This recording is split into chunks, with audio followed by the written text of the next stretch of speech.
more than a decade, City Council has underfunded human services. The goal's supposed to be 1.5%. It's been 0.4%. Do you see this as an issue, and would you try to correct it? I do see it as an issue. I do see this as an issue, and I would try to correct it. I think there's been a commitment from several folks to get it to 1% over the course of the next few years. And part of the thing that I think will get us to a structurally balanced budget is putting together 5 to 10 year operating and capital budgets, and I think that has to be a part of those 5 to 10 year plans is getting our health and human services funding up.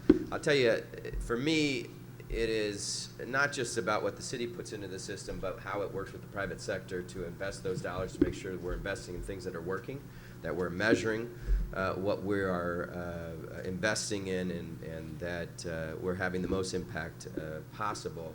So, I am committed to it. I think that, stabilizing families and ensuring that there is a strong safety net is an important part of, how we get to a vibrant, growing city. Yep. Okay, Carolyn, your question for Mr. Landsman.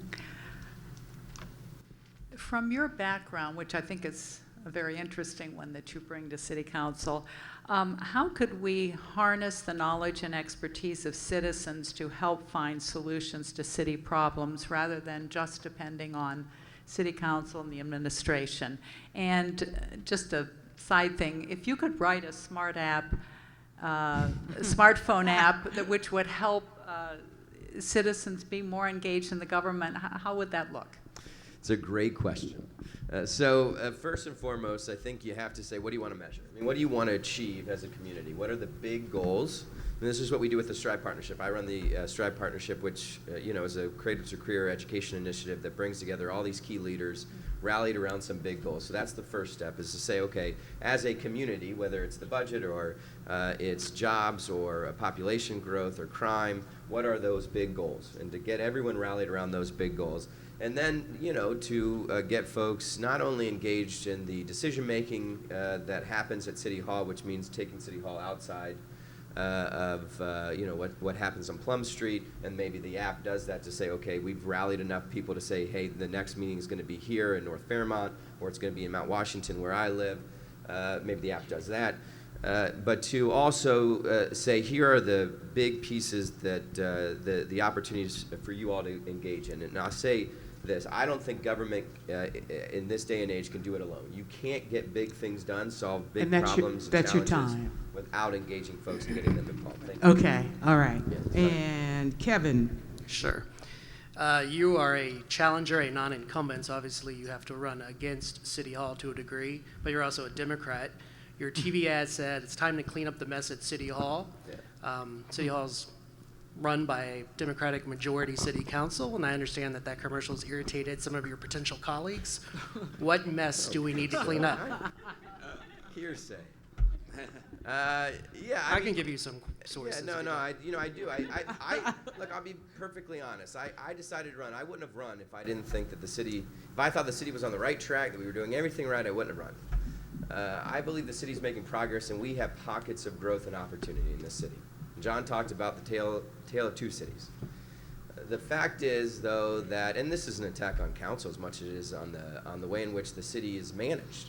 I don't think the city is being managed very well. We don't have a structurally balanced budget. Our bond rating has diminished, which makes it very difficult for us to invest in big things.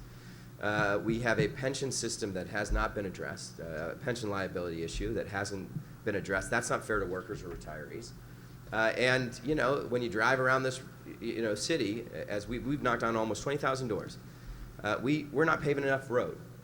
We're neglecting neighborhoods. We are doing any number of things that are problematic in terms of us growing for the long run, right? We have pockets of growth, but we haven't grown in 50 years. So that's what I mean. We've got to have a better run city, and that's why I'm running. Thank you. Okay. What is the number one quality of life issue that needs addressing throughout the city? I mean, for me, safety is a basic fundamental civil right that should be extended to everyone in every neighborhood, and it's not at the moment. There are too many people who live in fear, and that has to be addressed. And the same thing with jobs. We've got too many people who are underemployed or unemployed, and I think the city has to do a better job of ensuring that the money they're spending is being done in a way that creates opportunities for people who live in this city. But the number one issue for me is always going to be education. I'm a big education guy. I believe it's the big game changer. It's the way that we change outcomes for people to reduce, eliminate the generation-based poverty that persists in this city.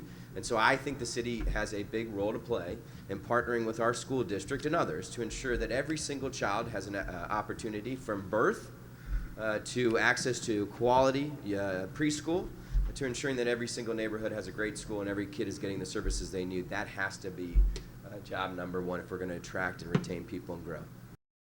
I decided to run because I believe strongly in the city. I think that the future, the next decade, could be in fact our best, but it will require new leadership. We have pockets of growth, pockets of progress, but we're going to have to do things differently.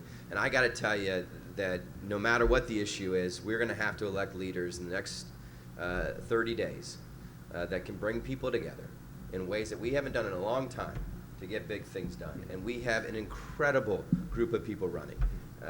And I am amazed by these folks every single day, and I'm blessed to be part of this group, so thank you. Please vote for us.